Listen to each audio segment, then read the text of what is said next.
Good evening my dear student, आपका स्वागत है आपके अपने ही चैनल हिंदी शिक्षा संकल्प में। मैं हूं वंदना, आपके लिए लेके आई हूं कक्षा 10 यूपी बोर्ड हिंदी की क्लासेज। तो बच्चों, हम लोग काव्य खंड को पढ़ रहे थे। काफ़ी कुछ काव्य में हमने पढ़ा है और आज हम कुछ नया पढ़ेंगे। आज हम पढ़ेंगे काव्य सौंदर्य के तत्व को। तो काव्य सौंदर्य के तत्व में आज हम पढ़ने जा रहे हैं अलंकार को। बच्चों, अलंकार का शाब्दिक अर्थ जो होता है वो होता है आभूषण, जिसे कि हम बोलचाल की भाषा में गहना कहते हैं। क्या कहते हैं? गहना कहते हैं। तो जैसे कोई व्यक्ति जब आभूषण धारण करता है, जब ज्वेलरी पहनता है, जब गहने पहनता है तो सुंदर दिखता है।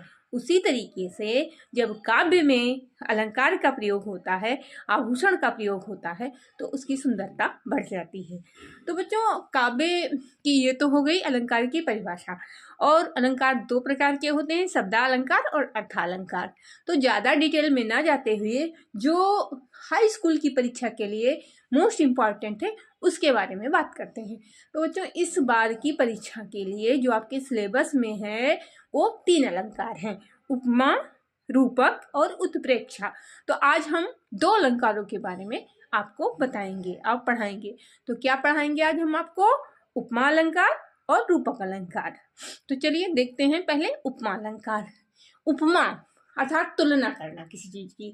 चलिए देखते हैं उपमा अलंकार की परिभाषा। जब किसी वस्तु की किसी दूसरी वस्तु से गुण, धर्म अथवा स्वरूप के आधार पर तुलना की जाती है तो वहां पर उपमा अलंकार होता है।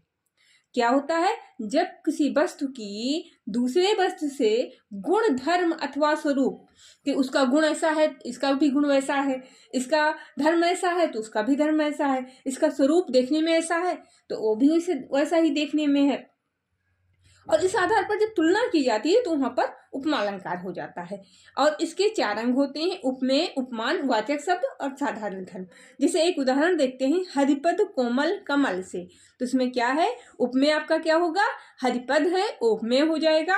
उपमान आपका कमल हो जाएगा और वाचक शब्द है से। और साधारण धर्म आपका हो जाएगा कोमल। इसमें उपमा अलंकार के 4 अंग विद्यमान है। ये हो गया आपका उपमा अलंकार। उपमा का मतलब तुलना करना। किसी वस्तु की, किसी व्यक्ति की दूसरी वस्तु या व्यक्ति से उसके गुण, धर्म अथवा स्वरूप के आधार पर जब तुलना की जाती है तो वहां पे उपमा अलंकार हो जाता है। अब है आपका दूसरा कौन सा? रूपक अलंकार। तो बच्चों, रूपक अलंकार है जहां उपमेय में उपमान का भेद रहित आरोप किया जाता है। मतलब उपमेय और उपमान का, जिससे और जिसकी तुलना की जाए उसमें कोई भेद ना रखा जाए।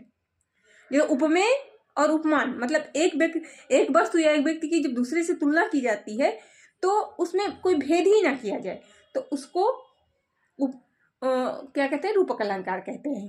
और उसको अगर परिभाषा जो कि पुस्तक में है उस हिसाब से देखें तो ऐसे कहेंगे कि जहां उपमेय में उपमान का भेद रहित आरोप किया जाता है, अर्थात उपमेय और उपमान में अभिन्नता प्रकट की जाए। अभिन्नता मतलब कोई भिन्नता ना हो, बिल्कुल अलग ना किया जाए, वहां रूपक अलंकार होता है। जैसे चरण कमल बंदो हरिराई। उदाहरण क्या है? चरण कमल बंदो हरिराई। यहाँ चरण और कमल में भेद नहीं रखा गया है, अर्थात एक रूपता बताई गई है, अर्थात यहाँ पे आपका रूपक अलंकार हो जाएगा। दूसरा उदाहरण आपका है, मुख चंद्र तुम्हारा देख सके मन सागर मेरा लहराता है। यहाँ पर मुख जो है वो उपमेय है, चंद्र जो है उपमान है।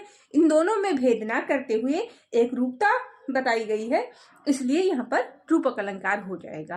तो थैंक यू बच्चों, मिलते हैं नेक्स्ट वीडियो में उत्प्रेक्षा अलंकार के साथ। खूब मन लगा के पढ़िए, खूब अच्छे से तैयारी कीजिए और हमारा वीडियो देखते रहिए। लाइक कीजिए, कमेंट कीजिए, शेयर कीजिए, कंजूसी मत कीजिए। तो थैंक यू बच्चों।